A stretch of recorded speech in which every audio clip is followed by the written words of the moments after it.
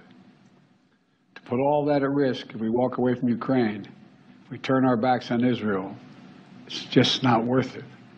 That's why tomorrow I'm going to send to Congress an urgent budget request to fund America's national security needs, to support our critical partners, including Israel and Ukraine. It's a smart investment that's going to pay dividends for American security for generations.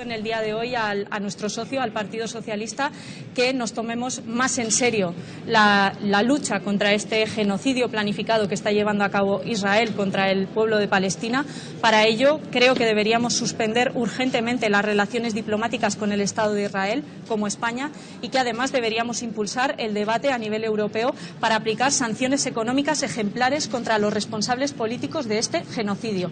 Creo que eso ya se hizo en el caso de Rusia y creo que estamos tardando para aplicarlo también en el caso de Israel contra Netanyahu, también contra su ministro de Defensa y contra el resto de responsables políticos que están decidiendo este castigo colectivo contra los palestinos y las palestinas que, insisto, incluye bombardeos masivos sobre población civil, cortes de agua, cortes de luz, en lo que es una clara vulneración del derecho humanitario internacional.